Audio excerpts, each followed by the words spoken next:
ദൈവതിരുനാമത്തിന് മഹത്വമുണ്ടായിരിക്കട്ടെ. ഇന്ന് നമുക്ക് ധ്യാന വിഷയത്തിനായി ലഭിച്ചിരിക്കുന്നത് മർക്കോസിന്റെ സുവിശേഷം 6-ാം അധ്യായം 1 മുതൽ 6 വരെയുള്ള തിരുവചനങ്ങളാണ്.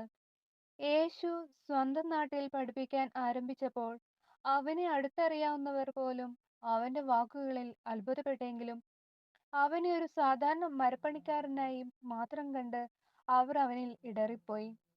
സ്വദേശത്തും ബന്ധുജനങ്ങളുടെ ഇടയിലും സ്വഭവനത്തിലുമല്ലാതെ മറ്റെങ്ങും പ്രവാചകൻ അവമതിക്കപ്പെടുന്നില്ല എന്ന് യേശു ഇതിലൂടെ നമ്മെ ഓർമ്മപ്പെടുത്തുന്നു. അവരുടെ വിശ്വാസരാഹിത്യം മൂലം അവിടെ വലിയ അത്ഭുതങ്ങൾ പ്രവർത്തിക്കാൻ കർത്താവിന് സാധിച്ചില്ല. പലപ്പോഴും നമ്മുടെ തൊട്ടടുത്തുള്ള നന്മകളെയും ദൈവകൃപകളെയും തിരിച്ചറിയാൻ നമുക്ക് സാധിക്കാതെ വരാറുണ്ട്. ഈ വലിയ നോമ്പുകാലത്ത് നമ്മുടെ ഉള്ളിലെ അവിശ്വാസം മാറ്റാൻ നമുക്ക് ശ്രമിക്കാം.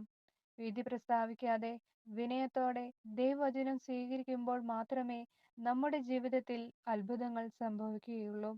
പാറമേൽ പണിത ഭവനം പോലെ നമ്മുടെ വിശ്വാസം ഉറപ്പുള്ളതാകട്ടെ.